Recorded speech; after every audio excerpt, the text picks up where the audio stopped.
اعوذ باللہ من الشیطان اللعین الرجیم بسم اللہ الرحمن الرحیم الحمد للہ وکفا وسلام علی عبادہ الذین اصطفی اللہم صل علی محمد وآل محمد۔ سورہ مبارک انفال کے بعد آج سورہ توبہ کا تعارف اور اس کے فضائل و برکات پہ ہماری گفتگو ہوگی۔ اس میں جو پیغامات موجود ہیں اس پہ بھی گفتگو ہوگی۔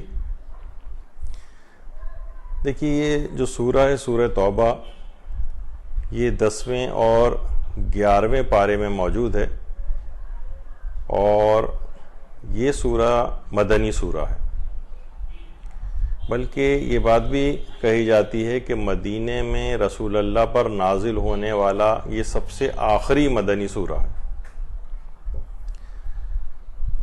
نزولی اعتبار سے اگر ہم دیکھیں، ترتیب نزولی کے اعتبار سے، تو اس کا نمبر 113واں یا 114واں ہے۔ قرآن میں بھی کل سورہ کی تعداد 114 ہی ہے، تو اس کا نمبر 113واں یا 14واں ہے ترتیب نزولی کے اعتبار سے۔ لیکن جو موجودہ ترتیب ہے، جو کہ پیغمبر اسلام ختم مرتبہ صلی اللہ علیہ وآلہ وسلم کے دور سے ہی چلی آ رہی ہے، موجودہ ترتیب کے اعتبار سے اس کا نمبر 9واں ہے، 9th۔ اس سورہ کے اندر 129 آیات ہیں اور 2506 کلمات ہیں اور 11116 الفاظ ہیں، اور یہ بھی طویل سوروں میں شامل ہے، ان 7 طویل سوروں کے اندر جو قرآن میں موجود ہیں، اور تقریباً اس کا حجم 1 پارے کے برابر ہے۔ یہ سورہ کب نازل ہوا؟ اس سورہ توبہ کے نزول کا وقت اور زمانہ کیا تھا؟ یہ سورہ 9 ہجری کی جو ابتدا ہے، اس وقت یہ سورہ نازل ہوا ہے جس وقت اسلام اپنے پورے عروج پر پہنچ چکا تھا۔ یہ اس کے نزول کا وقت اور زمانہ ہے۔ اس سورہ کے مختلف نام ہیں، 10 سے زائد تقریباً 14 نام ہیں اس سورہ کے مختلف۔ ایک تو اس کو سورہ توبہ ہی کہا جاتا ہے، اس وجہ سے کہ اس میں توبہ کے متعلق گفتگو ہوئی ہے۔ اس کے علاوہ اس کو سورہ برات بھی کہا جاتا ہے، براءت، لوگ سورہ برات کہتے ہیں، براءت ہے یہ۔ کیونکہ اب اسے کیوں کہا جاتا ہے سورہ برات، اس کی وجہ تسمیہ کیا ہے؟ کیونکہ اس کی ابتدا ہی میں جو پیمان شکن جو مشرکین تھے، ان سے خدا کی برات اور بیزاری سے متعلق آیات نازل ہوئیں، یعنی پروردگار عالم ان مشرکوں سے بیزار ہے، اللہ اور اس کے رسول ان مشرکوں سے بیزار ہے۔ اس کی ابتدا ہی ان آیات سے ہوئی ہے، اس لیے اس کو سورہ براءت بھی کہا جاتا ہے، یعنی بیزاری اختیار کرنے والا سورہ۔ اسی طرح اس کا ایک نام سورہ عذاب بھی ہے، یعنی کیونکہ اس کے اندر بار بار عذابوں کا تذکرہ ہوا ہے، اس وجہ سے اس کا ایک نام سورہ عذاب بھی ہے۔ سورۃ الحافرہ، آشکار کرنے والا سورہ، کیونکہ اس کے اندر منافقین اور مشرکین کی تمام باتیں کھول کھول کر بیان ہوئی ہیں، اس وجہ سے اس کا ایک نام سورۃ الحافرہ بھی ہے۔ اس کا ایک نام سیف بھی ہے، جو کہ اس کی 5ویں آیت میں قتال کا ایک حکم ہے کفار کے لیے، اس لحاظ سے اس کو سورہ سیف بھی کہا جاتا ہے۔ مغزیہ، ذلیل و خوار کرنے والا سورہ۔ اس کے علاوہ منقرہ، برملا اظہار کرنے والا سورہ، اور اس کے علاوہ منقشقشہ، نفاق سے برات کرنے والا سورہ۔ یہ بہت سارے اس کے نام ہیں۔ البہوس بھی اس کا ایک نام ہے، کیونکہ اس سورے کے اندر منافقین کے قلوب کی ایک بحث ہوئی ہے، اس وجہ سے اس کا البہوس بھی کہا جاتا ہے۔ اس کے علاوہ ہلاک کرنے والا سورہ، اس کے علاوہ فاش کرنے والا سورہ، اس کے علاوہ منافقین کے عیبوں کو ظاہر کرنے والا سورہ، اور اسی طرح سے جو اور اس کے نام ہے المنکلہ، منافقین کا انجام بتانے والا سورہ، الفاضحہ رسوا کرنے والا سورہ، کیونکہ اس کی جو مختلف آیات میں منافقین کی رسوائی اور ان کی فضیحت کا ذکر ہے، اس لحاظ سے اس کے بہت سارے اس طرح کے نام ہیں۔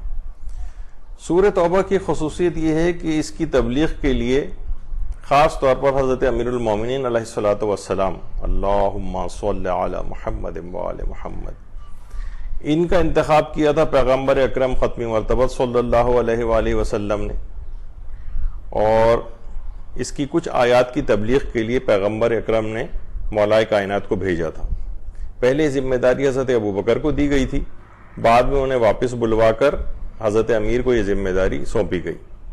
اور حضرت ابوبکر کو یہ کہہ کر واپس بلوا لیا تھا کہ اس سورے کو وہی پہنچائے گا جو کہ مجھ سے ہے اور میں اس سے ہوں۔ باقاعدہ مسند احمد ابن حنبل میں بھی یہ روایت موجود ہے۔ اور یہ جو اقدام تھا پیغمبر اکرم کا کہ مولا امیر المومنین علیہ الصلوۃ والسلام کو یہ ذمہ داری سونپی گئی، اور یہ اقدام مولا علی کی تمام اصحاب رسول پر برتری بلکہ ان کی خلافت بلا فصل کی بھی واضح دلیل ہے۔ اس کے علاوہ جو اس سورے کے مختلف فضائل ہیں، سورہ توبہ بے شمار فضیلتیں رکھتا ہے۔ ایک تو اس کی فضیلت یہ ہے کہ یہ بے تحاشا ثواب دلوانے والا سورہ ہے۔ بحار الانوار کی 92 جو جلد ہے 92، اور اس کے علاوہ تفسیر برہان میں بھی آئی ہے یہ بات کہ جو بھی اس سورے کی تلاوت کرے گا دنیا میں بسنے والے ہر منافق مرد و عورت کے 10 گنا برابر نیکیاں اس کے نام عمل میں لکھی جائیں گی، 10 گنا برابر، بے تحاشا ثواب۔ اور ان منافقین کی تعداد کے 10 گنا برابر گناہ جو ہیں وہ اس کے قاری کے نامہ اعمال سے محو کر دیے جائیں گے۔ جو بھی اس کی تلاوت کرتا ہے دنیا میں پائے جانے والے تمام منافقین کی تعداد کے 10 گنا برابر گناہ اس کے محو ہوں گے، معاف ہو جائیں گے، اور اس کے علاوہ اس کا مقام 10 درجات بلند ہو جائے گا۔ اور جب تک وہ اس کی تلاوت کرنے والا زندہ رہے گا حاملان عرش اس کے اوپر درود و سلام پڑھتے رہیں گے، بے تحاشا ثواب۔ یہ اس کی بہت فضیلت ہے۔ اور اس کی جو دوسری فضیلت یہ ہے کہ نفاق سے بھی حفاظت کرتا ہے۔ تفسیر مجموع البیان جو علامہ طبرسی کی ہے اس میں بھی یہ بات آئی ہے، تفسیر برہان میں بھی یہ بات آئی ہے کہ ہمارے پیغمبر اکرم ختم مرتبہ صلی اللہ علیہ وآلہ وسلم اللہم صلی علی محمد وآل محمد فرماتے ہیں کہ جو بھی اس سورے کی تلاوت کرے گا اللہ اسے نفاق سے دور کر دے گا۔ نفاق سے حفاظت ہوتی ہے، اور یہ کتنا بڑا مسئلہ ہے، یعنی ہمارا قول و فعل کے اندر تضاد ہوتا ہے، تو یہ نفاق عملی، نفاق اعتقادی سب سے محفوظ کر دینے والا سورہ۔ اس کے علاوہ یہ چوروں اور ڈکیتوں سے حفاظت کروانے والا سورہ بھی ہے۔ تفسیر مجموع البیان میں بھی ہے، تفسیر برہان میں بھی بات آئی ہے، کتاب جو ایک خواص القرآن ہے اس میں بھی یہ بات آئی ہے کہ جو بھی اس سورے کو لکھ کر اپنے عمامے یا ٹوپی میں رکھے گا، یا عام طور پر مثلا ہم یہ بھی کہہ سکتے ہیں کہ نوجوان موٹر سائیکلوں پہ بیچارے جا رہے ہوتے ہیں، اکثر ان کے موبائل چھین لیے جاتے ہیں، تو اس سورے کو وہ اپنے ہیلمٹ کے اندر بھی رکھ سکتے ہیں۔ تو بہرحال روایت کے اندر یہ آیا ہے کہ جو بھی سورے کو لکھ کر اپنے عمامے یا ٹوپی وغیرہ میں رکھے گا وہ چوروں سے محفوظ رہے گا، اور راہزن اسے دیکھ کر دور ہٹ جائیں گے اور اس کے نزدیک نہیں آئیں گے۔ ایک ایسی اس کے اندر برکت اور ایک ایسی خصوصیت اس سورہ کے اندر ہے کہ یہ لکھا ہوا اگر کسی کے پاس ہو عمامے میں یا سر پر کسی بھی طریقے سے اس کو اگر رکھ لیا جائے، یا کیپ وغیرہ اگر کوئی شخص لگائے ہوئے ہے، تو بہرحال وہ چوروں سے محفوظ ہو جائے گا، اور یہ جو راہزن ہیں، یہ جو چور اور ڈکیت ہیں، یہ اسے دیکھ کر دور ہٹ جائیں گے اور اس کے نزدیک نہیں آ سکیں گے۔ اس کے علاوہ ایک یہ ہے اس کی فضیلت کہ آتش زدگی سے حفاظت والا سورہ ہے۔ یہ بات بھی تفسیر برہان میں بھی آئی ہے، کتاب جو خواص القرآن ہے اس کے اندر بھی یہ بات آئی ہے کہ جس گھر میں بھی سورہ توبہ لکھا ہوا ہوگا وہ گھر جلنے سے محفوظ ہو جائے گا۔ اچھا اب دیکھیے گھر میں بھی ہو سکتا ہے شارٹ سرکٹ ہو جاتا ہے، دکان میں ہو جاتا ہے، آگ لگ جاتی ہے، اور وہ ممالک خاص طور پر کہ جہاں پہ لکڑی کے بنے ہوئے گھر ہوتے ہیں وہاں اس کی اہمیت اور بڑھ جاتی ہے کہ وہ گھر جلنے سے محفوظ ہو جائے گا، بلکہ اگر اس کی گلی محلے اطراف کے گھروں میں بھی آگ لگ جائے تو یہ آگ اس کے گھر کو نقصان نہیں پہنچا سکے گی جہاں بھی سورہ توبہ لکھا ہوا رکھا ہوگا۔ تو اس لحاظ سے آگ لگنے سے اور آتش زدگی سے حفاظت والا سورہ بھی ہے۔ اس کے علاوہ اس کی ایک فضیلت یہ ہے کہ دشمنوں سے حفاظت والا سورہ ہے۔ کتاب جو خواص القرآن ہے اس کے اندر بھی یہ بات آئی ہے،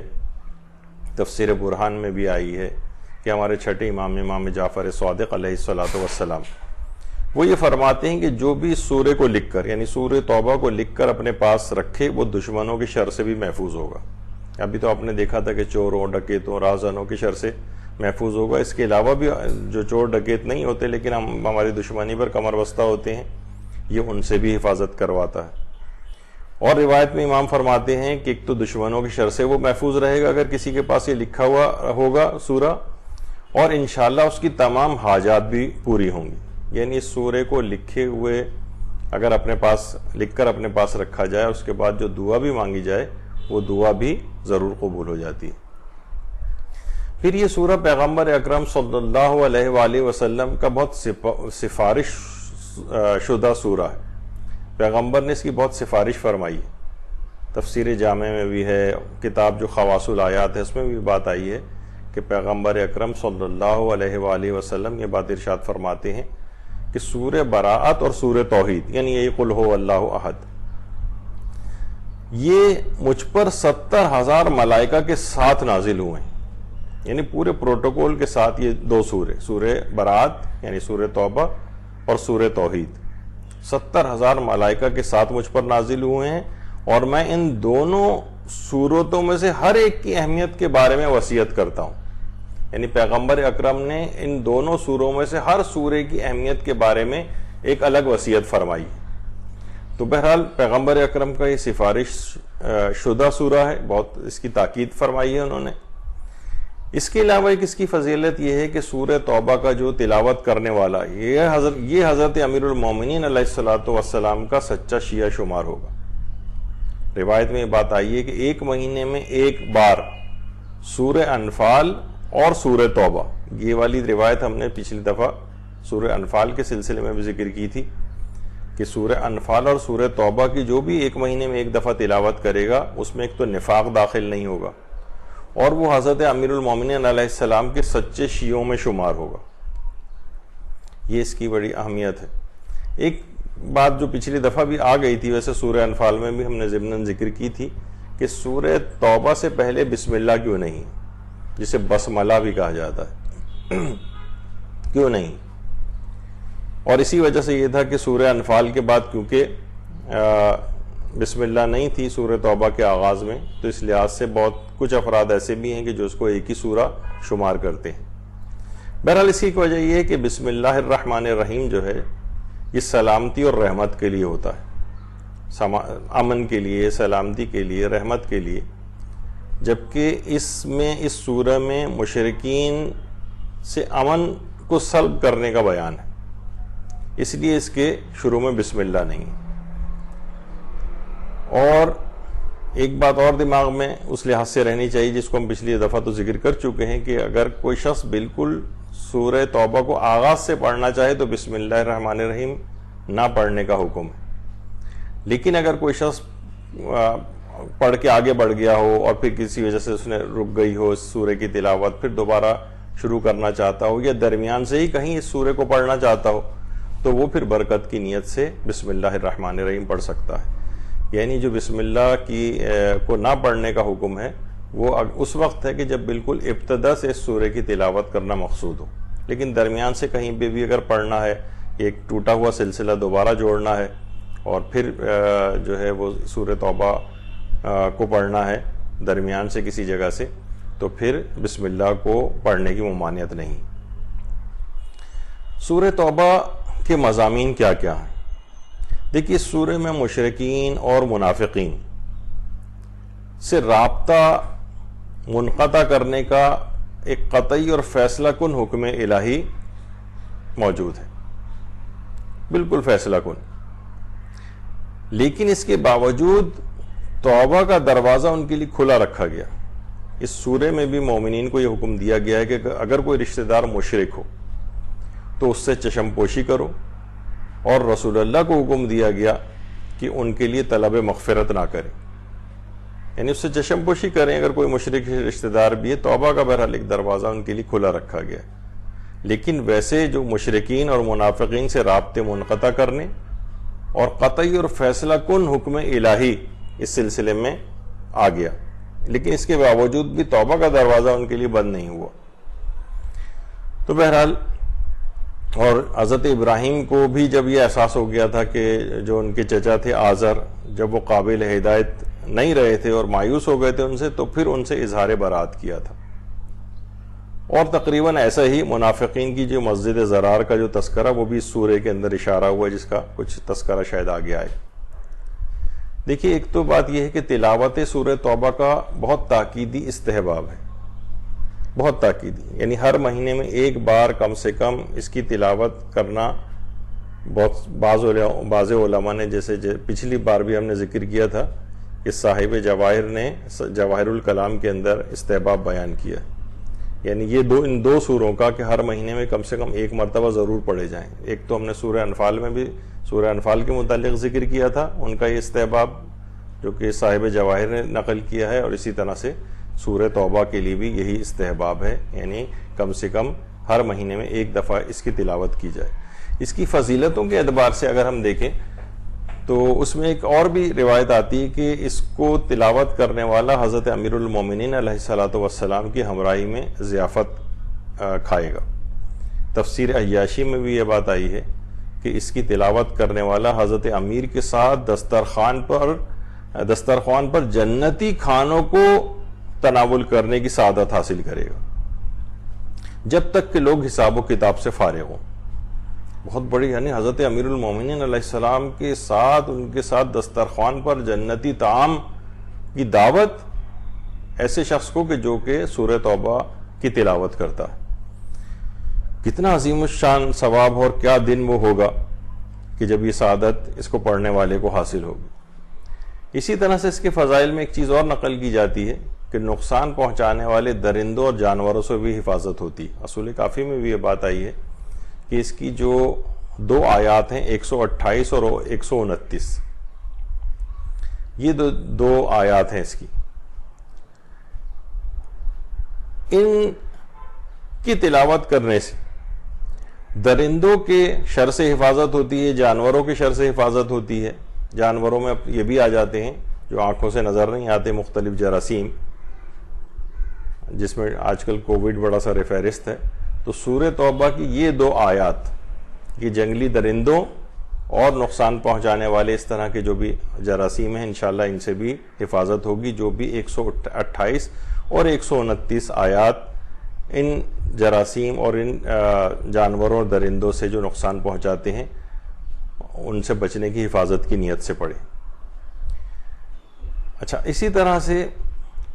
جو اس کی مشہور ترین آیات ہیں سورہ توبہ کی، سورہ توبہ کی مشہور ترین آیات میں آیت سقایت الحاج بھی ہے. اجعلتم سقایت الحاج و امارت المسجد الحرام و امارت المسجد الحرام کمن آمن باللہ والیوم الآخر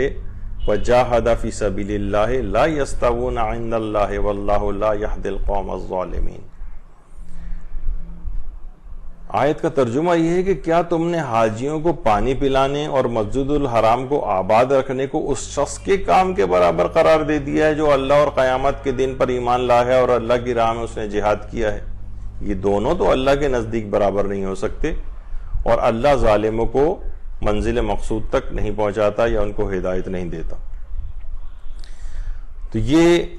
اس کی مشہور ترین آیت ہے جسے آیت سقایت الحاج کہا جاتا ہے. اس کی شان نزول میں بہت سی تفاسیر اور روایات نقل ہوئی ہیں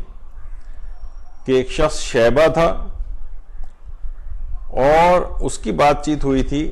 رسول اکرم کے چچا حضرت عباس سے. حضرت عباس حضرت عباس ابن عبد المطلب، جنت البقیع میں چاروں ائمہ کے قبور کے بالکل قریب ان کی قبر ہے۔ اس زمانے میں کانسیپٹ یہ بھی تھا، فیملی قبرستانوں کا بھی ایک تصور تھا،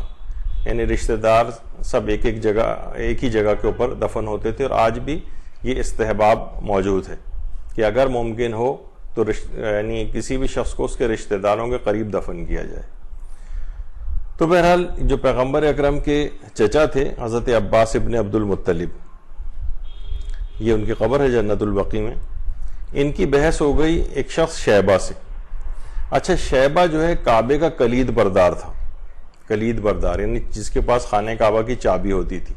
اور یہ سلسلہ یہ بنو شیبہ کے اندر یہ سلسلہ جاری تھا، اور آج تک یہ چابی انہی کے پاس ہوتی، آج تک یہ چابی انہی کے پاس ہے۔ اور اس میں عبد القادر شیبی یعنی اسی شیبہ بنو شیبہ کے قبیلے سے ان کا تعلق تھا، یہ بھی کچھ ہی عرصے پہلے ان کا انتقال ہوا، اور یہ ابھی تک ان کی اس میں چلی آ رہی ہے، یعنی خانہ کعبہ کی جو چابی ہے یہ قبیلے بنو شیبہ کے پاس، ان کی نسلوں میں جو لوگ ہیں ان کے پاس ابھی تک یہ چلی آ رہی ہے۔ بہرحال حضرت عباس ابن عبد المطلب یہ سقائیت کے منصب پر فائز تھے، یعنی حاجیوں کو پانی پلانا، مسجد الحرام کی دیکھ بھال کرنا، یہ بھی کتنا قابل فخر کام تھا۔ اچھا، اتنی بات بیچ میں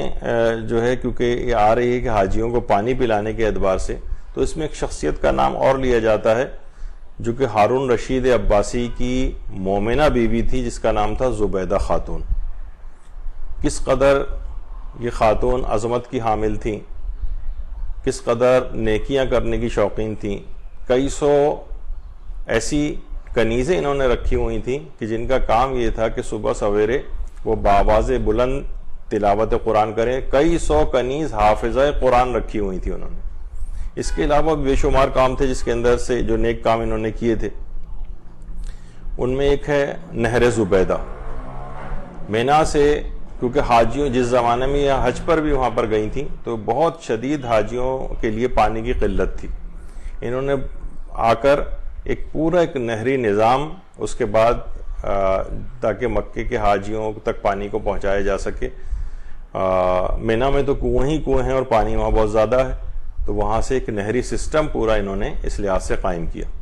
اور یہ اتنا زبردست قسم کا جدید نہری سسٹم ہے کہ آج بھی اس کے آثار وہاں پر جو ہے اگر کوئی شخص عرفات اور مزدلفہ اور مینا سے مکے کی طرف آ رہا ہو تو یہ نہر زبیدہ اس کے مختلف آثار وہاں پہ اس کو نظر آتے ہیں جو آج بھی موجود ہیں، اور ایک بہت ہی زبردست قسم کا ایک سسٹم زبیدہ نے ماہرین کے ذریعے جو ہے بنایا تھا، اور آج بھی اس کو لوگ دیکھ کر حیران ہوتے ہیں کہ کس قدر انجینئرنگ کے ساتھ جو ہے یہ نہری سسٹم وہاں پر حاجیوں کے لیے مشکلات کو، پانی کی مشکلات کو حل کرنے کے لیے زبیدہ نے بنایا تھا۔ تو زبیدہ خاتون بہت ہی ایک برگزیدہ خاتون تھی۔ بہرحال شیبہ میں اور حضرت عباس ابن عبد المطلب میں آپس میں بحث ہو گئی کہ ہم دونوں کے پاس، ان کے پاس سقائیت کا تھا، پانی پلانے کا، مسجد الحرام کی دیگر خدمات کا، لیکن بنو شیبہ جو شیبہ تھے ان کے پاس یہ تھا کہ جناب میرے پاس خانہ کعبہ کی چابی ہے، تو میرے لیے زیادہ فخر و مباحت والی بات ہے۔ تو جب یہ دونوں آپس میں ایک دوسرے سے فخر و مباحت کر رہے تھے کہ ہم میں سے افضل کون ہے، تو اسی موقع پر حضرت امیر المومنین علیہ السلام تشریف لائے، حضرت امیر، اور اب ایمان اور جہاد میں سبقت لینے کو اپنی فضیلت کے طور پر ذکر کیا۔ حضرت عباس ابن عبد المطلب تھوڑے سے ملول خاطر ہوئے اور رسول اللہ کے پاس یہ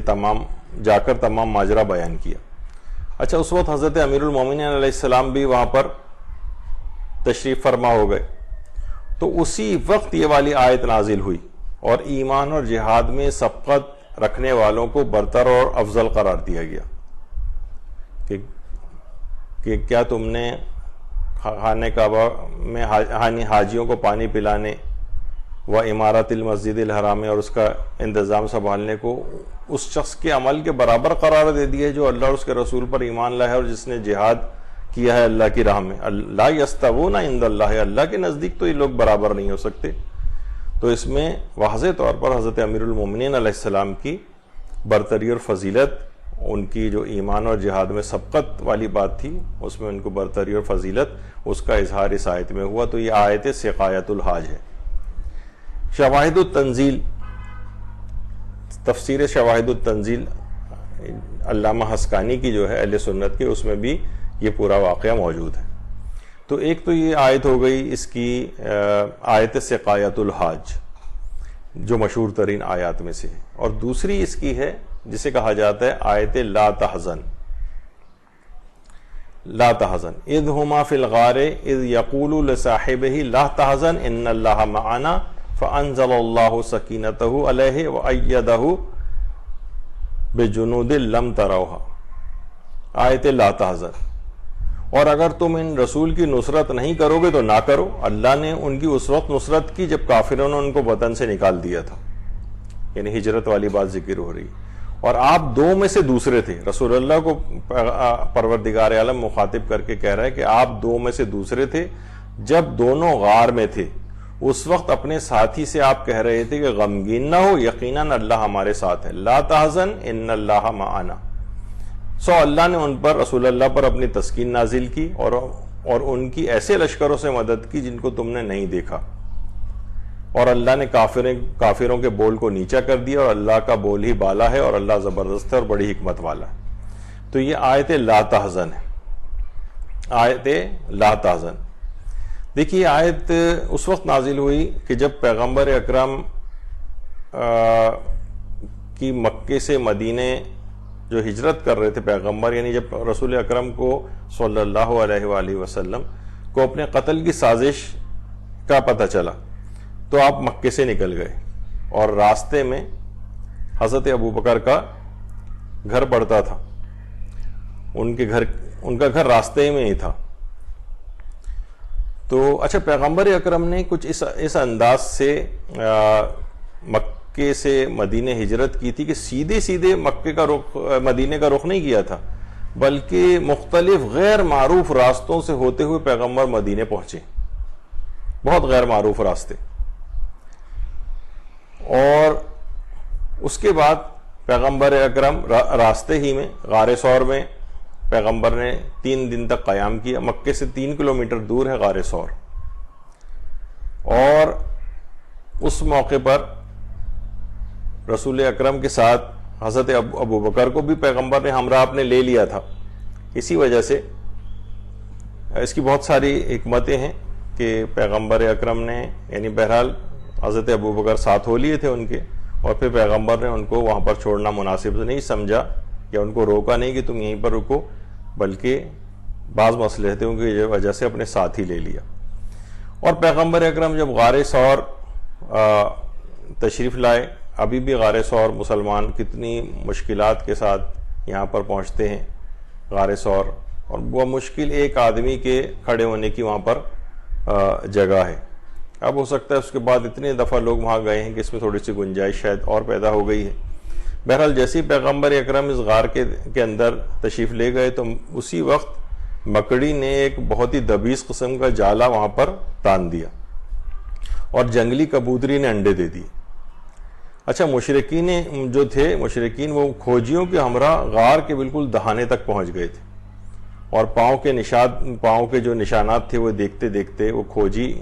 غار کے دہانے تک لے آئے تھے. تو کھوجیوں نے کہا کہ ہو نہ ہو پیغمبر اکرم اسی غار کے اندر موجود ہیں, لیکن مشرکین نے دروازے کو جب دیکھا غار کے کہ مکڑی کا ایسا دبیز جالا اس کے اوپر تنا ہوا ہے, اور جنگلی کبوتری جو کہ انسان کے سائے سے بھی گھبراتی ہے وہ وہاں پر موجود ہے, اور اس نے انڈے اپنے دیے ہوئے ہیں, تو انہوں نے اس بات پر یقین نہیں کیا, کھوجیوں کی اس بات پر, اور مشرکین ان کھوجیوں کے ساتھ وہاں سے واپس چلے گئے. تو بہرحال یہ جو پورا واقعہ ہے یہ مولانا عبد الکریم مشتاق صاحب ان کی کتاب بھی ہے یار رسول اور غار ثور, اس کے اندر انہوں نے بہت تفصیل کے ساتھ اس آیت کے مختلف پہلوؤں کو ڈسکس کیا. یہ لا تحزن ان اللہ معنا, ابھی ہم اس طرف نہیں جا رہے کیونکہ اس میں بہت سارے اس طرح کے پہلو ہیں جو کہ ایک کتاب ہی کے اندر ڈسکس ہو سکتے ہیں یا اس کی تفاسیر وغیرہ کے اندر لوگ پڑھ سکتے ہیں. تو یہ جو آیت لا تحزن ہے یہ بھی اسی کے اندر موجود ہے. اس کے علاوہ ایک آیت صادقین، یا ایھا الذین آمنوا اتقوا اللہ وکونوا مع الصادقین، اے ایمان والو تقوی اختیار کرو اور صادقین کے ساتھ ہو جاؤ، سچوں کے ساتھ ہو جاؤ. اس پر جو ایک مشہور عالم دین تیجانی سماوی ہیں جنہوں نے مذہب حقہ کو قبول کیا تھا، تیونس کے یہ عالم دین، اور جب یہ اس طور پر تحقیقات کر رہے تھے اور اس فیز میں تھے کہ تحقیق کر کے مذہب حق کو قبول کریں، تو اس زمانے میں یہ عراق بھی گئے اور وہاں پر آیت اللہ باقر الصدر کے ساتھ ان کی ملاقات ہوئی، آیت اللہ خوئی کے ساتھ ان کی ملاقات ہوئی، بہت سی چیزوں میں ان کے مباحثے ہوئے، اور بہرحال اس کے نتیجے میں مذہب حق کو بھی انہوں نے قبول کیا. بعد میں وہ آیت اللہ خوئی کے وکیل کے طور پر بھی مقرر ہوئے. البتہ تیونس کی حکومت نے ان کو بعد میں سزائے موت سنائی، اور کسی وجہ سے یہ وہاں سے بہرحال تیونس سے فرار ہوئے اور اس کے بعد ایران تشریف لے آئے، اور آج بھی وہیں ہیں. کئی کتابیں بھی انہوں نے لکھی ہیں اس لحاظ سے، اور اپنے تحقیقی ادارے بھی وہاں پر چلا رہے ہیں. تو اسی میں سے ہی ایک کتاب لأکون مع الصادقین، سچوں کے ساتھ ہو جاؤ، وہ یہی والی کونوا مع الصادقین سے، یعنی قرآن کی جو آیت کا ٹکڑا ہے اس کے طور پر انہوں نے پوری کتاب بھی لکھی ہے، اور اس کا اردو ترجمہ بھی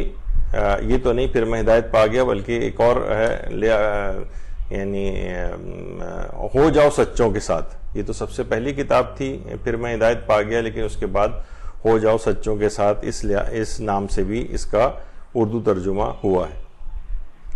بہرحال جو ہمارے اہل سنت برادران ہیں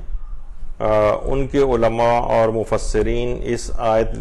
کونوا مع الصادقین کو وہ پیغمبر اکرم اور اس سے اصحاب رسول کو مراد لیتے ہیں، لیکن شیعہ مفسرین نے ان کے پاس وہ دلائل بھی ہیں کہ یہ آیات جو ہیں یہ رسول اکرم اور ائمہ اطہار اس سے مراد ہے. تو بہرحال یہ ایک آیت سقایت الحاج کے بعد یہ آیت صادقین جو ہے وہ بھی اس کی مشہور ترین آیات میں سے. اس کے علاوہ ایک آیت نفر ہے، وَمَا كَانَ الْمُؤْمِنُونَ لِيَنْفِرُوا كَافَّةً فَلَوْلَا نَفَرَ مِنْ كُلِّ فِرْقَةٍ مِّنْهُمْ طَائِفَةٌ لِيَتَفَقَّهُوا فِي الدِّينِ وَلِيُنذِرُوا قَوْمَهُمْ إِذَا رَجَعُوا إِلَيْهِمْ لَعَلَّهُمْ يَحْذَرُونَ. یہ آیت نفر ہے، 122ویں آیت ہے سورہ توبہ کی. اچھا، اس آیت میں حلال و حرام کے واجب ہونے کا تذکرہ ہے، یعنی اس کا پہلے ترجمہ سن لیں. اور یہ تو ہو نہیں سکتا کہ تمام اہل ایمان نکل کھڑے ہوں، یعنی علم دین حاصل کرنے کے لیے نکل کھڑے ہوں. تو ایسا کیوں نہیں ہوتا کہ ہر جماعت میں سے کچھ لوگ نکل آئیں تاکہ وہ دین میں تفقہ یعنی دین کی سمجھ بوجھ پیدا کریں، یعنی فقیہ بنیں، اجتہاد کریں، اور جب تعلیم و تعلم کے بعد یعنی تعلیم و تربیت کے بعد یہ اپنی قوم کے پاس لوٹ کر آئیں تو انہیں جہالت، بے ایمانی اور بدعملی کے نتائج سے ڈرائیں، لعلہم یحذرون، تاکہ وہ ڈریں. وَلِيُنذِرُوا قَوْمَهُمْ، اپنی قوم کو آ کر ڈرائیں، اِذَا رَجَعُوا إِلَيْهِمْ، وہاں سے واپس آ کر، لعلہم یحذرون، تاکہ وہ ڈریں. یعنی مجتہدین جو ہیں یہ یعنی ایک طبقہ ہے کہ جو کہ نکلے، سب کے سب لوگ تو علم دین حاصل کرنے کے لیے مجتہد بننے نہیں جا سکتے، ورنہ تو پوری ملک کا اور دنیا کے نظام مختل ہو کر رہ جائے گا. یعنی اگر سارے کے سارے لوگ ایک ہی دیگر شعبوں کے اندر بھی جانا ضروری ہے، تو ایک گروہ ایسا کیوں نہیں ہوتا جو نکل کے آئے اور وہ فقیہ بنے اور اس کے بعد اپنی قوم میں واپس آئیں اور لوگوں کو ڈرائیں. ڈرانے سے مراد یہ کہ دیکھو تم اگر اس طرح سے عمل کرو گے، اپنے اعمال کو صحیح کرو، ورنہ تمہاری نماز باطل ہوگی، روزہ باطل ہوگا، حج باطل ہوگا، تمہاری دیگر چیزیں باطل ہوں گی. یعنی یہ مجتہد کا فتویٰ یہی تو سب چیزیں بتا رہا ہوتا ہے. یعنی ڈرانے سے مراد یہ نہیں ہے کہ کوئی وہ ڈراؤنی قسم کی باتیں آ کر کرے، بلکہ یہی ہے کہ اس کے نتائج سے ان کو آگاہ کرے گا وہ، اور ان کو صحیح احکامات اسلامی پہنچائے گا. یہی انذار کہلاتا ہے، یعنی ڈرانا. تو اور صرف اس کے اندر حلال و حرام کے وجوب کے علم جو ہوتا ہے، یعنی حصول علم، واجبات کا علم حاصل کرنا، یہ اس سورہ توبہ کی آیت نفر کے اندر جو ہے موجود ہے. اسی کے اندر خبر واحد کی حجیت اس سے ثابت ہوتی ہے، یہ ایک الگ پھر موضوع ہو جائے گا. اور بہرحال دوسری چیز جو ہے وہ اعتبار فتوی مجتہد، یعنی مجتہد کا فتویٰ معتبر ہوتا ہے. اس موضوع پر، یعنی اس کے مجتہد کے فتوے کی حجت ہونے پر قرآنی دلائل میں سے ایک آیت یہی آیت نفر. یعنی اللہ نے خود یہ کہا ہے کہ ایک گروہ جائے اور پھر وہاں سے واپس آئے حاصل کر کے، فقیہ بن کر آئے اور لوگوں کو احکامات خداوندی سکھائے. تو اس سے یہ اچھا، جب وہ سکھائے گا تو اس پر اعتبار بھی کرنا پڑے گا نا، جب بھی تو وہ سیکھ کے اس کے اوپر عمل کریں گے. تو اس لحاظ سے مجتہد کے فتوے کا جو اعتبار ہے وہ بھی اس آیت سے ثابت ہوتا ہے. تو اب اس کے اندر کچھ آیات احکام بھی، آیات احکام تقریباً 15 آیات ایسی ہیں جن میں فقہی احکام بیان ہوئے ہیں. مثلا زکوٰۃ کا مصرف آپ جب پڑھیں گے، اس کو ترجمے کے ساتھ زکوٰۃ کا مصرف بیان ہوگا. جہاد کے وجوب کی آیات ہیں اس کے اندر. اس کے علاوہ مشرکین کی جو نجاست ہے، یہ اس کے 28ویں آیت کے اندر، ابھی آگے چل کر ہم اس آیت کو بھی ذکر کریں گے، وہ اس میں اس کا تذکرہ ہے. اور صرف یہی نہیں بلکہ اس سورے میں یعنی جو آیات ہیں ان میں علم اصول فقہ کے جو قواعد ہیں وہ بھی ان سے حاصل کیے گئے. جیسے یہ آیت نفر ایک تو گزری ابھی 122ویں، اور اس کے علاوہ اصالۃ البراءت، یہ ایک قانون ہے اصول فقہ کا، اور یہ بہت عمومی زندگی میں بہت پیش آتا ہے. اس میں پوری کتابیں بھی لکھی گئی. 115ویں جو آیت ہے وہ اس سے اخذ کیا گیا ہے کہ اور اللہ کسی قوم کو ہدایت دینے کے بعد اس وقت تک گمراہ نہیں قرار دیتا جب تک ان پر یہ واضح نہ کر دے کہ انہیں کن چیزوں سے پرہیز کرنا ہے. بے شک اللہ ہر شے کا جاننے والا ہے. تو اصالۃ البراءت ایک بہت ہی عمومی زندگی میں بھی کام آنے والا مسئلہ ہے کہ جب تک کسی چیز کا واضح طور پر حرام ہونا ثابت نہ ہو جائے تب تک وہ چیز آپ کے لیے مباح ہوتی ہے، اس کا استعمال کرنا جائز ہوتا ہے. یعنی ایک ہمارے ایک لحاظ سے کہا جاتا ہے کہ شبہ موضوعیہ میں اصل براعت کا قانون چلتا ہے. یعنی شبہ موضوع میں اگر کبھی شبہ ہو جائے، مثلا یہ کہ پتہ نہیں ہو کہ یہ عام بارش کا پانی ہے یا مثلا گٹر کا پانی ہے اور ہمارے چھینٹے پڑ جائیں، ہم اسے پاک سمجھیں گے. مثلا ہم رستے سے کہیں گزرتے ہوئے جا رہے ہیں، موٹر سائیکل قریب سے گزری، چھینٹے اڑاتے ہوئے کچھ چھینٹے ہمارے اوپر آ گئیں. اب ہم رک کے دیکھ تو نہیں سکتے کہ یہ تحقیق کرنا واجب بھی نہیں ہے اس میں، کیونکہ اگر آپ کے پاس کوئی ایسی صورتحال نہیں ہے کہ آپ کے پاس تحقیق نہیں ہے تو آپ اپنے آپ کو پاک سمجھیں گے. کہیں سے گزر رہے ہیں، اوپر سے پانی آ کے پڑا، اب پتہ نہیں ہے کہ مثلا کوئی نجس پانی ہے یا پاک پانی ہے، پاک سمجھیں گے. تو اس طرح کے بہت ساری اس کی مثالیں ہیں، باقاعدہ اس پہ پوری کتابیں لکھی گئی ہیں. تو اصول فقہ کے بہت سارے قوانین بھی اس سے ان سورہ توبہ کی آیات سے اخذ کیے گئے ہیں. اس کے علاوہ ایک قاعدہ احسان ہے جو کہ 91 آیت جو ہے سورہ توبہ کی، کہ کمزوروں، بیماروں اور ان ناداروں پر خرچ کرنے کے لیے جو کچھ بھی نہیں رکھتے کوئی گناہ نہیں. یعنی اگر یہ افراد جہاد میں شریک نہ ہوں جو کمزور ہیں، بیمار ہیں، نادار ہیں، بشرطے وہ خلوص دل سے اللہ اور اس کے رسول کے وفادار ہوں، تو نیکوکاروں پر کوئی الزام نہیں. اور اللہ بڑا بخشنے والا اور بڑا رحم کرنے والا ہے. تو یہ بھی اسی آیت نمبر 91 جو ہے اس سے اخذ کیا گیا ہے. اسی طرح سے اس سورے کے اندر بہت سے تاریخی واقعات کا ذکر ہے. مثلا مشرکین سے براعت کا تذکرہ اس کے اندر آیا ہے، اور جو ابتدائی 4 آیات ہیں اس میں مسلسل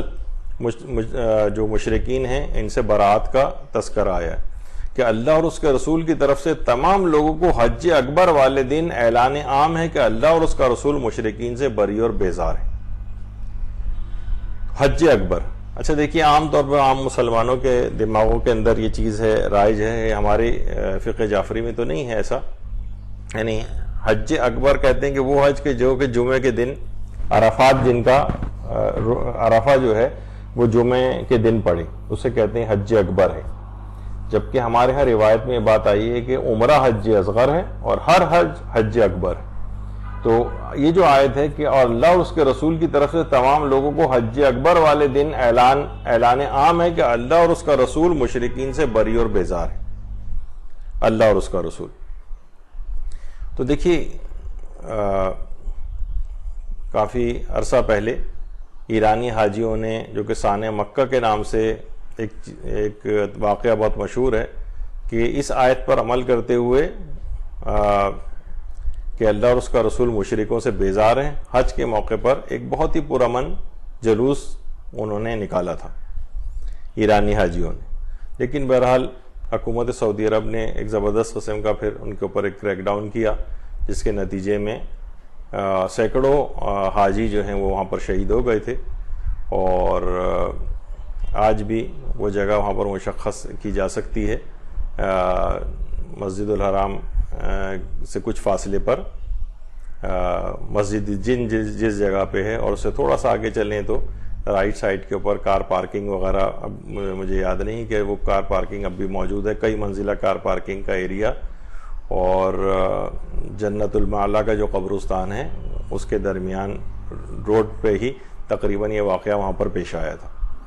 تو وہ پرامن طور پر اس آیت کے اوپر کہ حج اکبر کے روز اعلان کر دو کہ اللہ اور اس کا رسول مشرکوں سے بیزار ہے، تو اس طور پر ایک پرامن جلوس وہاں پر نکالا گیا تھا۔ لیکن بہرحال حکومت وقت کو یہ بات پسند نہیں تھی، اور انہوں نے ایک زبردست قسم کا ان حاجیوں کو جو کہ حج کرنے کے لیے آئے تھے اور اس آیت کے اوپر عمل کرنا چاہتے تھے سورہ توبہ کی، بہرحال یہ نقصان اٹھانا پڑا۔ تو یہ سانح مکہ کے نام سے یہ چیز مشہور ہے۔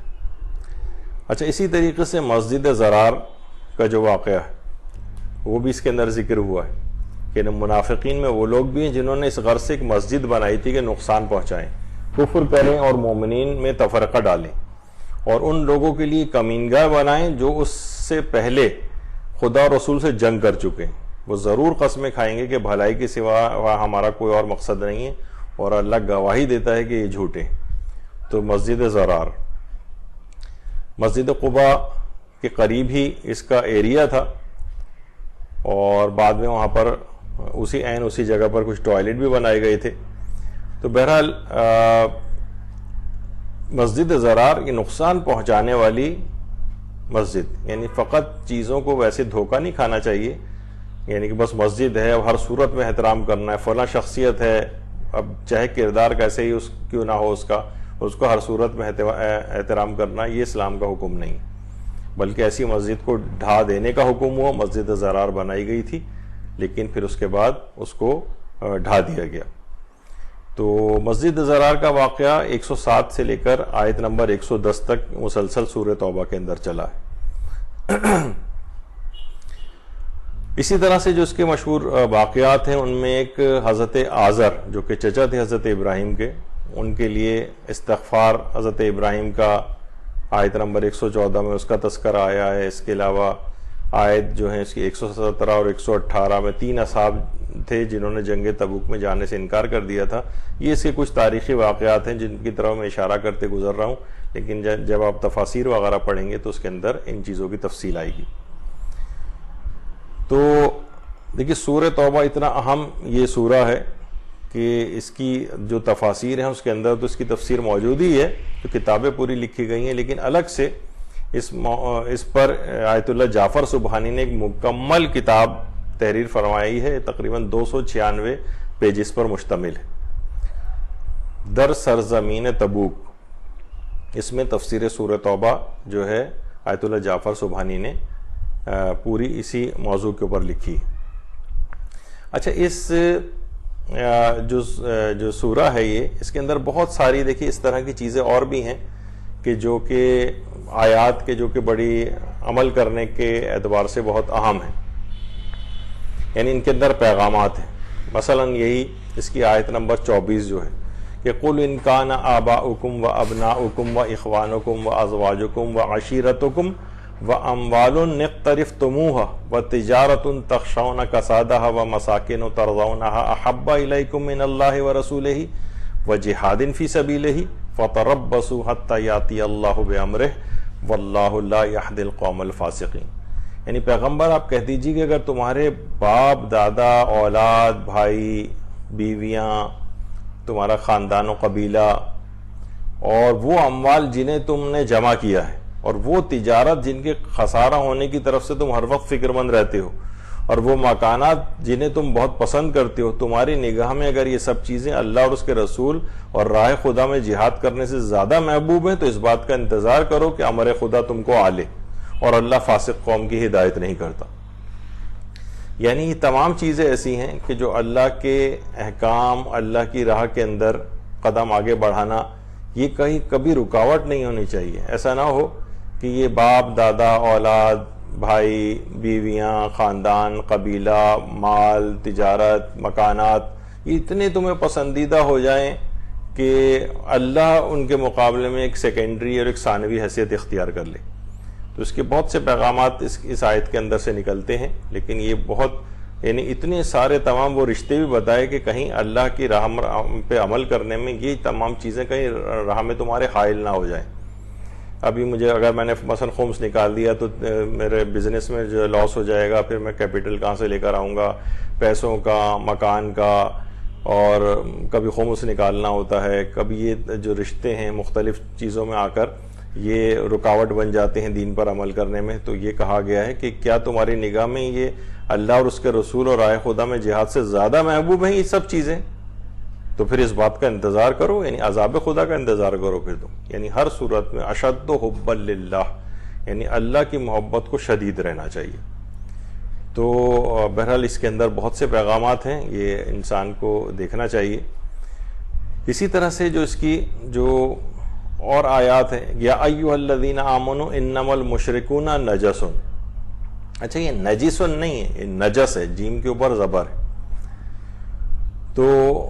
یہ بھی اس کی مشہور آیات میں سے ہے کہ اے ایمان والو مشرکین سراسر نجس و ناپاک ہیں، سو وہ اس سال یعنی 9 ہجری کا جو سن تھا اس کے بعد مسجد الحرام کے قریب بھی نہ آنے پائیں، اور اگر تمہیں ان کی آمد و رفت کے بند ہونے سے تنگ دستی کا اندیشہ ہے تو ان قریب خدا اپنے فضل سے تمہیں تبنگر بنا دے گا، یعنی غنی کر دے گا، اور بے شک اللہ بڑا جاننے والا اور بڑی حکمت والا ہے۔ تو مشرکین کی نجاست، بہت سے علماء اس کو نجاست، اہل کتاب کی نجاست کا جو حکم ہے اس سے بھی کچھ ہمارے پرانے علماء اس سے اخذ کرتے تھے، اور آیت اللہ خوئی بھی بہرحال جو مشرکین ہیں یا جیسے یہودی اور عیسائی وغیرہ ہیں، یعنی عام مشرک الگ ہیں، یعنی یہودی اور عیسائی اہل کتاب جو ہیں وہ فرماتے تھے کہ احتیاط واجب کی بنا پر نجس ہیں۔ یہودی اور عیسائی امام خمینی کے فتوے میں فتوے کی بنا پر نجس تھے، احتیاط واجب بھی نہیں تھا۔ لیکن موجودہ جو بھی صفحہ مراجع کی، ان میں آیت اللہ سیستانی ہوں، آیت اللہ خامنہئی ہوں یا اور دیگر مجتہدین کا بھی اکثر کا یہ نظریہ ہے کہ یہودی اور عیسائی جسمانی اعتبار سے پاک ہیں، جسمانی اعتبار سے، یعنی یہ ان افراد کے لیے خاص طور پر یہ جو کہ اکثر سوالات پوچھتے ہیں کہ گھر میں مثلا ہم نے ایک ایسا ملازم کوئی رکھا ہوا ہے کہ جو کہ مثلا عیسائی ہے، تو کیا اس کے ہاتھ کا بنا ہوا کھانا پکا سکتے ہیں؟ کوک ہے مثلا، یا جھاڑو پوچھا کرنے والی کوئی ماسی ہے وہ عیسائی ہے، تو ایسا تو نہیں کہ ہر جگہ کو وہ نجس کر دے گی۔ تو جو موجودہ مجتہدین ہیں یہ اکثر جو ہے یہودیوں اور عیسائیوں کو، اور آیت اللہ سیستانی کے نزدیک تو پارسی بھی جو ہے وہ بھی پاک ہیں۔ تو بہرحال اب جو عام طور پہ لوگ جو صرف قرآن کا تراجم وغیرہ پڑھتے ہیں، وہ ان چیزوں سے جب احکامات کے اندر آتے ہیں اور پڑھتے ہوئے جا رہے ہوتے ہیں تو وہ ان چیزوں کی باریکی، اس سلسلے میں کیا کیا روایتیں آئی ہیں، اور یہاں پہ نجس کا لفظ ہے یا نجس کا لفظ ہے۔ نجس مثلا جسمانی اعتبار سے جو ایک نجاست ہوتی ہے، ظاہری نجاست اس کو کہا جاتا ہے، یا اور نجس جو ہے وہ باطنی نجاست کو کہا جاتا ہے۔ تو بہرحال یہ کون سی والی نجاست کا تذکرہ یہاں پر ہو رہا ہے، اور مشرکین کو تو بہرحال منع کر دیا گیا تھا کہ مسجد الحرام میں اس 9 ہجری کے بعد ان کا داخلہ ممنوع ہو گیا۔ اور آج بھی سننے میں یہی آتا ہے کہ بہرحال وہاں پر قانوناً جرم ہے کسی بھی غیر مسلم کا وہاں پر آنا۔ البتہ چائنیز جو بہت سارے ہیں پورے وہاں پر کام کرنے کے لیے ان کی کمپنیز کو ہائر کیا جاتا ہے، اور بظاہر وہ مثلا 300-400 جیسے چائنیز وہاں پر آئے ہیں مکے میں، تو وہ سب کے سب ایک ساتھ آ کر اسلام قبول کرتے ہیں، اپنا کام کرتے ہیں، تاکہ یہ اعتراض بہرحال نہ ہو کہ غیر مسلموں کا یہاں پر آنا منع ہے، اور اس کے بعد پھر وہ واپس چائنا وغیرہ چلے جاتے ہیں، وہ جو کہ بظاہر اسلام کا ایسے قبول کیا ہوتا ہے، ورنہ بغیر کسی تعلیمات کے کسی اس کے، یعنی سب آئے کانٹریکٹ پر، اپنے جو بھی انہوں نے کام تعمیراتی وغیرہ کیے، اس کے بعد وہ وہاں سے واپس چلے جاتے ہیں۔ تو بہرحال یہ تو اس قسم کی دھوکے بازی وغیرہ، اور پھر لیکن یہ واضح قرآنی حکم کی خلاف ورزی کہ وہاں پر اس طرح سے جو ہے وہ یہودی اور عیسائیوں کا داخلہ ممنوع ہے۔ اور میں نے ان کی نجاست و پاکیزگی کے حوالے سے کچھ فتاوے بھی آپ کی خدمت میں عرض کی، اور جو غیر اہل کتاب ہے، مثلا یہ ہیں ہندو ہیں مثلا، یا اور اس طرح سے ہیں بدھسٹ ہیں، یا کوئی خدا کو مانتے ہی نہیں ہے اگر کوئی، تو بہرحال جو غیر اہل کتاب ہیں، آیت اللہ سیستانی کا پہلے تو یہ تھا کہ وہ بھی یہی یعنی وہ نجس ہیں فتوے کی بنا پر۔ بعد میں اس کے بعد جو استفتاء آئے ہیں ان کے آیت اللہ سیستانی کے، اس میں انہوں نے اپنے فتوے کو تبدیل کر کے احتیاط واجب کر دیا ہے، یعنی احتیاط واجب کی بنا پر غیر اہل کتاب جس میں ہندو بھی شامل ہیں وہ نجس ہیں۔ تو بہرحال یہ ایک جسمانی اعتبار سے یہ نجاست کا حکم ہے، یہ روحانی اعتبار سے مشرکین کی نجاست کا حکم ہے، ایک بڑا تفصیلی موضوع ہے، اس میں عام لوگوں کو پڑھنا اس لحاظ سے نہیں چاہیے۔ ہم نے کوئی یہاں پر کسی چیز کے لیے دلائل وغیرہ نقل نہیں کی، بلکہ ایک اشارہ کیا ہے کہ یہ مسئلہ فقط ایک آیت کو پڑھ کر اس کے ظاہری معنوں کو دیکھ کر اور صرف ترجمہ اور صرف کی حد تک انسان رہ جائے تو وہ کتنا وہ دھوکہ کھائے گا اور کتنے ایک مشکل کے اندر گرفتار ہو جائے گا وہ، کہ جب بھی یہ جو فقہا کا کام ہے اسے فقہائی کو کرنے دینا چاہیے، اور جو مقلدین کا کام ہے کہ جو انہوں نے پوری زندگیاں اس میں لگائی ہیں قرآن و حدیث سے تحقیق کر کے نتیجہ بتانے میں، ان کی طرف رجوع کرنا چاہیے۔ اس کے بعد ایک آیت اور پیش کی جاتی ہے، بھی بڑی مشہور ہے، اور خاص طور پر وہ افراد کے جو کہ علماء اور مجتہدین کے خلاف ہیں، تقلید کے خلاف ہیں، وہ اس آیت کو لے کر آتے ہیں کہ یہ جو احبار ہیں اور یہ جو راہب ہیں، تو اور انہوں نے اللہ کو چھوڑ کر اپنے عالموں اور راہبوں کو پروردگار بنا لیا، اربابا من دون اللہ، اللہ کو چھوڑ کر انہوں نے ان لوگوں کو اپنا پروردگار بنا لیا، اور مریم کے فرزند مسیح کو بھی، والمسیح ابن مریم۔ اب دیکھیے یہ بالکل یہودی اور عیسائیوں جو زمانے میں راہب ہوتے تھے یا ان کے جو عالم ہوتے تھے، ان کی مذمت کے اوپر یہ گفتگو کی گئی۔ اب ہمارے جو تقلید کو نہ ماننے والے بھائی ہیں وہ زبردستی اس کو اٹھا کر چسپاں کر دیتے ہیں ہمارے شیعہ مجتہدین پر، حالانکہ اچھا آیت میں آگے کیا ہے، حالانکہ ان کو صرف یہ حکم دیا گیا تھا کہ ایک ہی معبود برحق کی عبادت کریں، اللہ کے سوا کوئی اور الہ نہیں ہے، وہ پاک ہے مشرکانہ باتوں سے، ان باتوں سے جو یہ مشرکانہ باتیں سے جو یہ لوگ کرتے ہیں۔ تو یہ کہیں پر بھی شیعہ علماء وغیرہ کی کوئی بات اس میں نہیں ہو رہی، یہودی اور عیسائی علماء کے سلسلے میں بات ہو رہی ہے کہ اس زمانے میں ان افراد نے، یہودیوں اور عیسائیوں کے جو عالم تھے اس زمانے میں، جو عوام تھی، انہوں نے اپنا پروردگار یعنی جو کہتے تھے بس وہی، اللہ سے ہٹ کر بھی اگر کوئی چیز ہوتی تھی تو وہ انہی کی بات کو مانتے تھے، یعنی گویا ایک لحاظ سے اپنا پروردگار ان کو بنا لیا تھا انہوں نے۔ تو اس کی مذمت ہوئی، اس کا کوئی بھی تعلق ہمارے شیعہ علماء سے نہیں۔ اور آگے چل کر جو 34ویں آیت ہے اس کی سورہ توبہ ہی میں کہ یا ایھا الذین آمنوا ان کثیرا من الاحبار والرہبان لیاکلون اموال الناس بالباطل ویصدون عن سبیل اللہ والذین ینکزون الذھب والفضة ولا ينفقونها فی سبیل اللہ فبشرہم بعذاب علیم۔ اے ایمان والو، بہت سے عالم اور راہب لوگوں کا مال ناجائز طریقے پر کھاتے ہیں اور لوگوں کو خدا کی راہ سے روکتے ہیں، اور جو لوگ سونا اور چاندی جمع کر کر کے رکھتے ہیں اسے اللہ کی راہ میں خرچ نہیں کرتے، انہیں دردناک عذاب کی بشارت دے دو۔ تو یہاں پر بھی ایسے عالم اور راہب جو لوگوں کا مال ناجائز طور پر کھاتے ہیں، لوگوں کو خدا کی راہ سے روکتے ہیں، یہ بھی زبردستی غیر مقلدین جو ہیں، جو کہ اجتہاد و تقلید وغیرہ کے خلاف ہیں، یعنی اپنے ہی شیعہ علماء کے خلاف ان آیات کو لا کر پیش کرتے ہیں کہ جو کہ ان یہود و نصارہ کے عالموں کا جو طریقہ کار تھا۔ جس کا دور دور تک اس کے مکمل بیان ہی ہمارے علماء کی سیرت سے بالکل اس کے برخلاف ہے. تو بہرحال اب یہ کچھ اس کے اندر سے چیزیں ہیں جو کہ جب آپ ان کی تفاسیر پڑھیں گے تو آپ کو اور چیزوں سے آگاہی ہوگی. اسی طرح سے قیامت کے دن کو یاد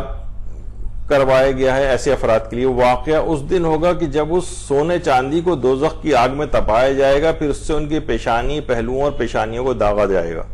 اور انہیں یہ بات بتائی جائے گی کہ یہ ہے وہ مال جو تم نے اپنے لیے جمع کر کے رکھا تھا, لہٰذا مزہ چکھو اس کا جو تم نے جمع کیے رکھا تھا.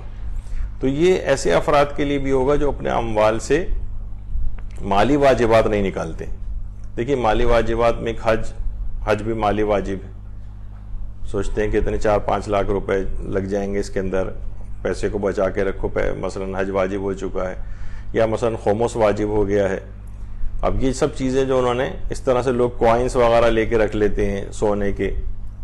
اور یہ جو اور اموال بھی ہیں, تو بہرحال یہ سب چیزیں کیا ہیں, انہیں آگ میں تبا کے ان کے پیشانی, پہلوؤں اور پشتوں پر داغا جائے گا. یعنی یہ یقیناً یہ باتیں عام صدقات اور اس کے لیے نہیں ہے کہ بھئی تم نے غریب کی مدد کیوں نہیں کی تھی, اس پہ جو مستحبات ہیں اس پہ تو کوئی عذاب نہیں ہوگا. لیکن یہ وہ مالی واجبات ہیں کہ اگر کوئی شخص اپنے نہ نکالے تو پھر اس کا یہ عذاب وہاں پر انہیں دیا جائے گا. یعنی جس کے ملنے والے جب آپ آیات پڑھیں گے تو ان کے کچھ ظواہر سے کچھ پیغامات بھی نکلتے ہیں. تفسیر تو آپ تفسیر کی کتابوں میں دیکھیے. اسی طریقے سے آج کل ایک اور جو ہے, یہ بھی قرآن کی اگر آیات پڑھیں تو اس میں اس کی بڑی مذمت آئی ہے کہ منافقین کی علامت بتائی گئی ہے کہ وہ لوگ نماز کی طرف نہیں آتے مگر کاہلی اور سستی سے. وَلَا يَأْتُونَ الصَّلَاةَ إِلَّا وَهُمْ كُسَالَىٰ, اور اگر وہ خیرات بھی نہیں کرتے ہیں مگر با دل ناخواستہ. یعنی نہ ان کا کوئی خیرات کرنے کو دل چاہتا ہے, نہ ان کا نماز پڑھنے کو دل چاہتا ہے, اور اگر پڑھتے بھی ہیں تو انتہائی کاہلی اور سستی کے ساتھ. اور اس زمانے میں بھی جو منافقین کی پہچان ہوتی تھی کہ منافقین کے لیے نماز فجر کا پڑھنا بڑا دشوار ہوتا تھا. ظاہر ہے وہ ویسے ہی بظاہر اسلام قبول کیا ہوا ہے, اور وہ اتنی صبح صبح اٹھ کے اپنی میٹھی نیند کو چھوڑ کے کیسے جائے, تو اس سے بھی لوگوں کے نفاق کا پتہ چلتا تھا. تو اس لحاظ سے ایک علامت بنی نفاق کی, منافق ہونے کی, کہ جو افراد اپنی نماز فجر کو خاص طور پر قضا کرتے ہیں. تو اگر آ بھی جائیں تو بھی بہت کاہلی اور سستی سے. ہم اپنی بہت سی نمازوں کو ایسے دیکھتے ہیں کہ تقریباً منافقین جیسا عمل ہماری نمازوں میں نظر آتا ہے, کہ گویا بالکل ایک گن پوائنٹ کے اوپر جس طریقے سے نماز پڑھائی جا رہی ہوتی, اور بالکل بہت سے لوگ ٹال کے بالکل آخری وقت تک جب بالکل قضا ہونے والی ہوتی اس وقت نمازوں کے لیے بحالت مجبوری, جیسے ابھی کہا الا وہم کسالہ, انتہائی کاہلی و سستی کے ساتھ کھڑے ہوتے. انفاق بھی نہیں کرتے, کبھی بہت بادل ناخواستہ, سب لوگ دے رہے ہیں تو چلو ہم بھی نکال دیتے ہیں, سب لوگ فطرہ نکال رہے ہیں تو چلو ہم بھی نکال دیتے ہیں. یا فطرے کی رقم اتنی معمولی ہوتی ہے, اس میں لوگ دے دلا کے اپنی جان چھڑاتے ہیں. لیکن مالی واجبات کے اندر یہ ہوتا ہے کہ وہ مالی واجبات میں پھر پسو پیش کرتے ہیں. تو بہرحال بہت ساری اگر آیات اس لحاظ سے آپ دیکھیں تو نماز میں کاہلی اور سستی کرنا اس کی کس قدر مذمت کی گئی ہے, اور منافقوں کا عمل اس کے لیے قرار دیا گیا ہے. اسی طرح سے مال و اولاد تمہیں ان کے حیرت و تعجب میں نہ ڈالیں. اللہ تو یہ چاہتا ہے کہ ان کو یہ انہی چیزوں کے ذریعے سے دنیاوی زندگی میں سزا دے, اور ان کی جانیں ایسی حالت میں نکلیں کہ وہ کافر ہوں. بہت سے افراد بڑا وہ کرتے ہیں کہ دیکھیے ہم مومنین کی حالت کیسی ہے, اور فلاں جو فاسق و فاجر ہے یا بے دین ہے وہ دیکھیں وہ کتنے اموال ہیں اس کے پاس, کتنی خوشحالی کے ساتھ زندگی بسر کر رہا ہے. تو اس کو یہ نہیں پتا کہ یہ استدراج بھی کہلاتا ہے. قرآنی ایک اصطلاح ہے استدراج, یعنی اس طرح سے اس کو ڈھیل دیے جانا کہ وہ مزید عذابوں کے اندر گرفتار ہوتا چلا جائے. اور آیات بھی ہیں اس پہ کہ کافروں کا ملکوں یہ تم کو خوشحالی کی حالت میں پھرنا تم کو تعجب میں نہ ڈالے. یعنی اللہ ان کو یعنی ایک لحاظ سے ڈھیل دی جا رہی ہے ایسے افراد کو. تو بہت سے لوگ انہی لوگوں کے اس سے دھوکہ کھا جاتے ہیں. قارون کو دیکھ کر لوگ کتنا دھوکہ کھاتے تھے کہ جناب اتنا یہ دشمن خدا تھا, لیکن اس کے اموال کو دیکھ کر اس کو کتنی یعنی بڑے رشک آمیز نگاہوں سے. ہمارے ہاں بھی ہوتا ہے کہ مغربی ممالک کے کفار کو ان کی جو عیاشانہ زندگی ہے اور مال و دولت کی ثروت نظر آتی ہے اس کو دیکھ کر، یا بہت سارے ایسے افراد کے جو کہ مسلمان ممالک ہی میں لیکن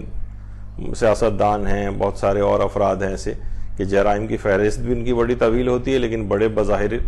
خوشحال نظر آ رہے ہوتے ہیں، تو لوگوں کے دل و دماغ میں مایوسی آتی ہے۔ تو بہرحال قرآن میں پروردگار عالم نے ان کو اس سے متنبہ کیا کہ ان ذریعے ان کا امتحان ہو رہا ہے اور ان کو ڈھیل دی جا رہی ہے تاکہ ان کو سزا دی جا سکے اور ان کی جانیں ایسی حالات میں نکلیں کہ وہ کافر ہوں، وہم کافرون۔ تو بہرحال یہ آدمی کو، ایسے افراد کو، فاسق فاجر و کفار کو ثروت کی حالت میں اور غنی ہونے کی حالت میں دیکھ کر کوئی ملول خاطر نہ ہو، بلکہ ایک عذاب کے اندر گرفتار ہیں جسے استدراج کہا جاتا ہے، ڈھیل دی جا رہی۔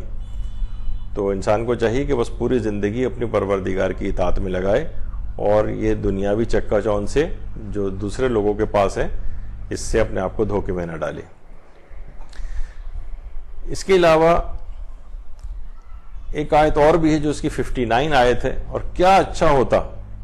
اگر وہ اس پر راضی رہتے کہ جو کچھ اللہ اور اس کے رسول نے انہیں دیا تھا وہ کہتے کہ اللہ ہمارے لیے کافی ہے،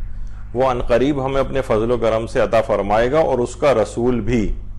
عطا فرمائے گا، ہم تو بس اللہ ہی کی طرف رغبت کرنے والے ہیں۔ دیکھیے اس کے اندر بھی یہ ہے کہ بہت سے افراد جو یہ کہتے ہیں کہ اب جو کچھ مانگنا ہے صرف اللہ سے مانگا جائے، رسول کسی کو کوئی چیز عطا نہیں کر سکتے، نہ یعنی کم سے کم اپنے دنیا سے پردہ فرما جانے کے بعد تو کچھ کسی کو نہیں دے سکتے، ایک پھوٹی کوڑی بھی نہیں دے سکتے، ایک کھوٹا سکہ بھی نہیں دے سکتے۔ یعنی اس طرح سے یہ عقائد صرف غیر شیعہ افراد کی طرف سے نہیں بلکہ شیعوں میں بھی بہت سے افراد کا تقریباً یہ نظریہ بن گیا،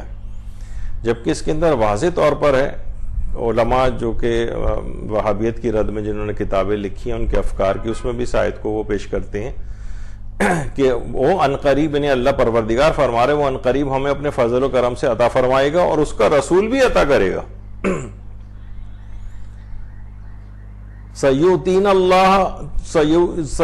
اللہ من فضلہ ورسولہ،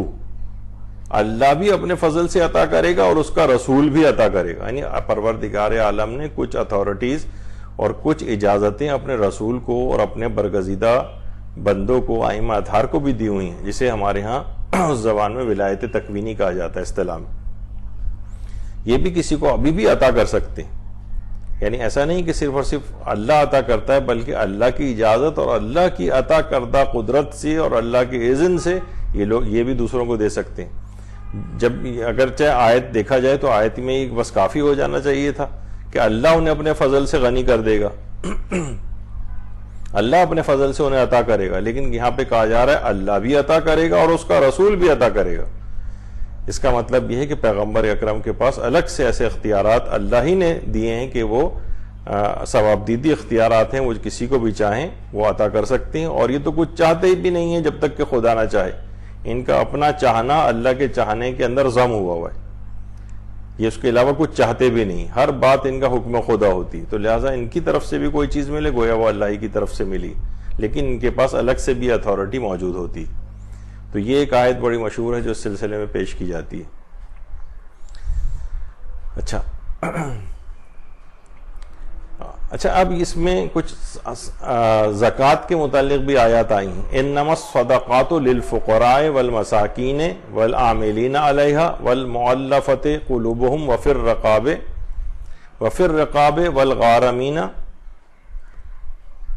والغارمین وفی سبیل اللہ وابن السبیل۔ اچھا اس کے اندر کیا ہے، یعنی اس میں جو واجب زکوٰۃ ہے اس کو صدقہ کہا گیا، انما الصدقات للفقراء، جبکہ یہاں پر زکوٰۃ کی بات ہو رہی ہے، تو اس لحاظ سے دو اقسام بن جاتی ہیں، ایک مستحب صدقہ ہوتا ہے اور ایک واجب صدقہ ہوتا ہے۔ واجب صدقہ یہی زکوٰۃ مال ہے یا فطرہ وغیرہ ہے، تو یہ وہ بھی صدقہ فطر کہلاتا ہے جو فطرہ ہے۔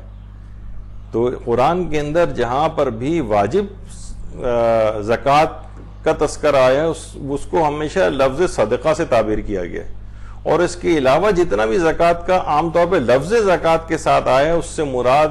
سب جگہوں پر بذل مال ہے، یعنی یہی چیریٹی، لیکن جہاں پر اصل زکوٰۃ مراد ہے جو کہ اموال سے نکالی جاتی ہے،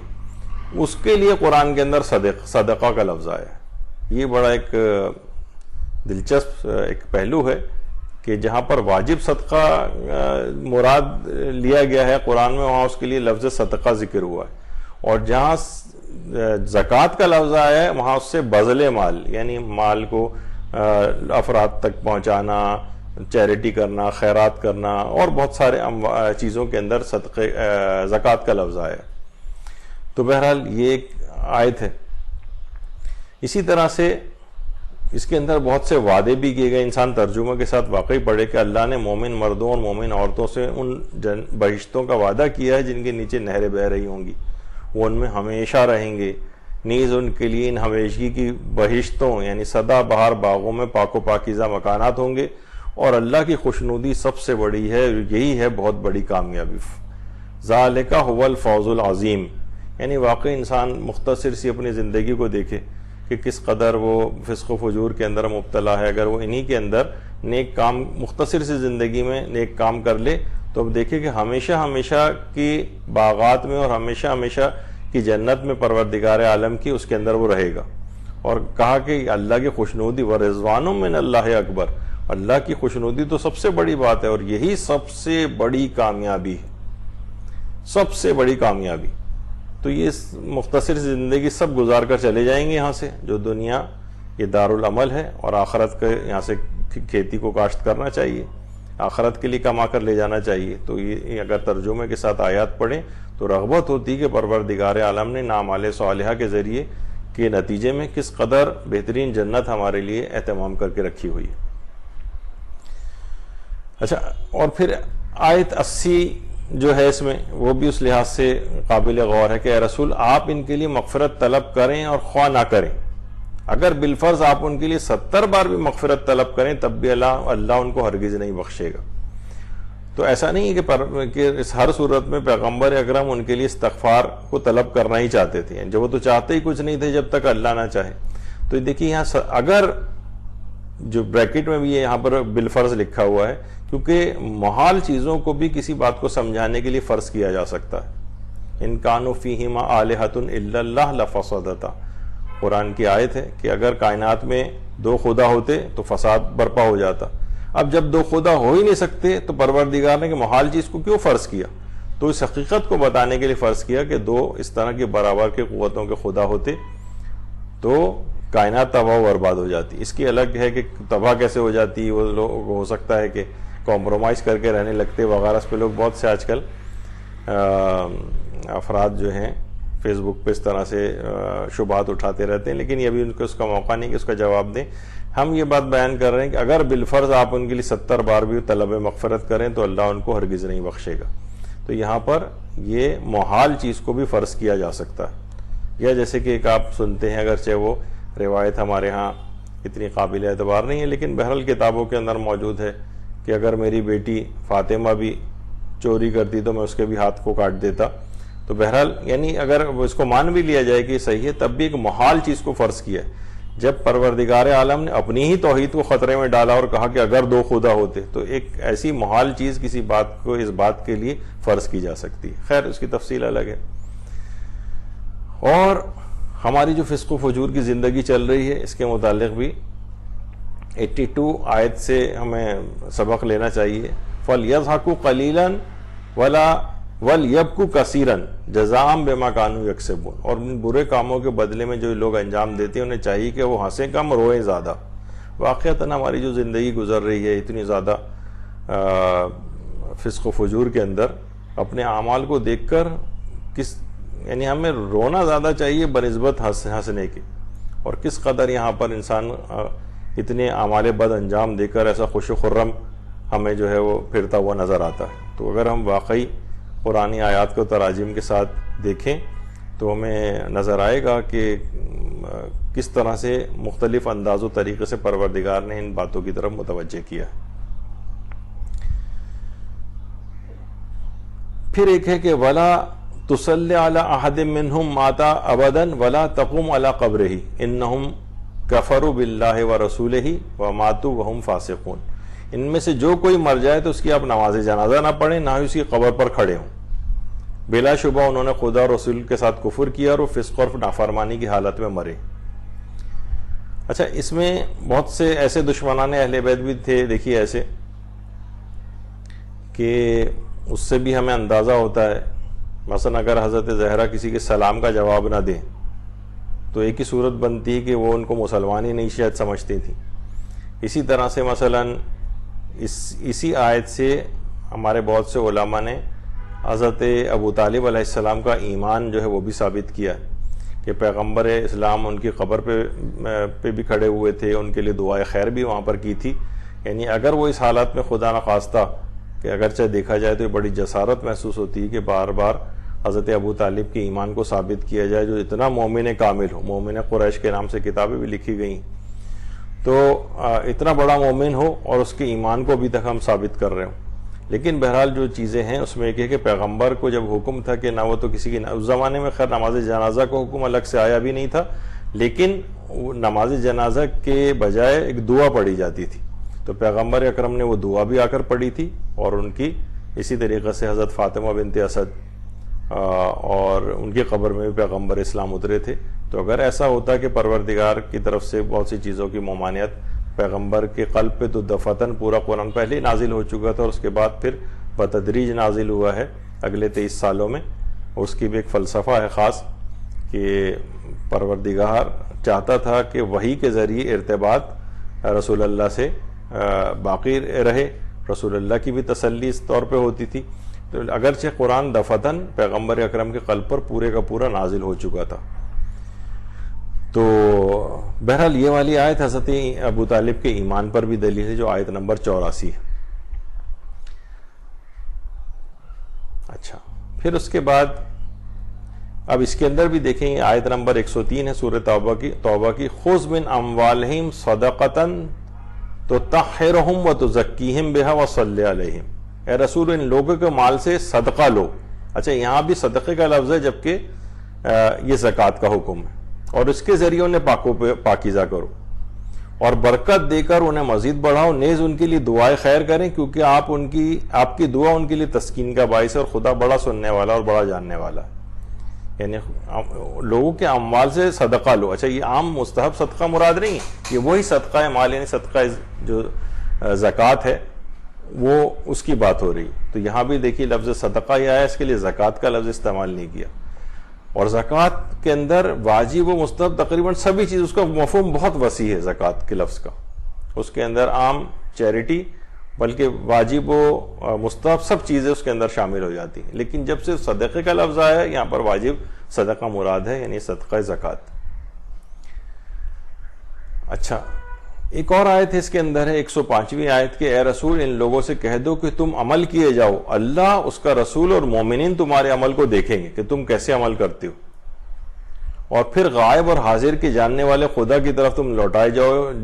جاؤ گے، بس وہ تمہیں بتلائے گا کہ تم کیا عمل کرتے ہو۔ اچھا، وَقُلْ اعْمَلُوا فَسَيَرَى اللَّهُ عَمَلَكُمْ وَرَسُولُهُ وَالْمُؤْمِنُونَ،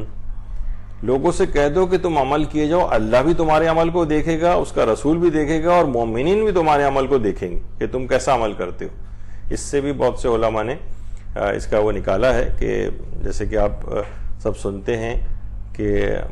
جو ہمارا نامہ اعمال ہیں یہ رسول اللہ کی خدمت میں پیش کیے جاتے ہیں، امام زمانہ علیہ السلام کی خدمت میں پیش کیے جاتے ہیں۔ تمہارے اعمال کو اللہ بھی دیکھتا ہے، اس کا رسول بھی دیکھتا ہے، اور وہ مومنین بھی دیکھتے ہیں۔ یعنی یہاں پر مومنین سے مراد یہ جو ہمارے اولیاء ائمہ علیہم السلام ہیں، یہ اس سے مراد ہیں، جو جس زمانے کا امام، جیسے امام زمانہ علیہ السلام، یہ ہمارے نامہ اعمال کو دیکھتے ہیں۔ تو بہرحال یہ اس طرح کی آیات بھی اسی کے اندر جو ہے وہ موجود ہے۔ اس کے علاوہ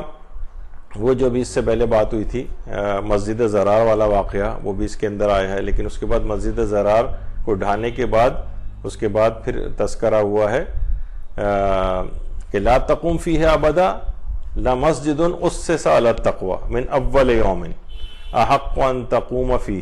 اے رسول تم ہرگز اس عمارت میں کھڑے نہ ہونا، یعنی مسجد زرار، بے شک وہ جس مسجد جس کی اول دن سے تقوی پرہیزگاری پر بنیاد رکھی گئی اس کی زیادہ مستحق ہے کہ آپ اس میں کھڑے ہوں۔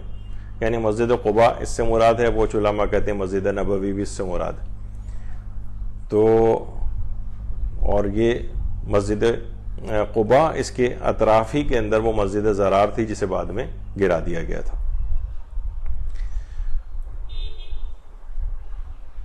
اور وہ والی آیت جو کہ اس سے پہلے 128 اور 129ویں آیت اس سے پہلے ذکر ہوئی تھی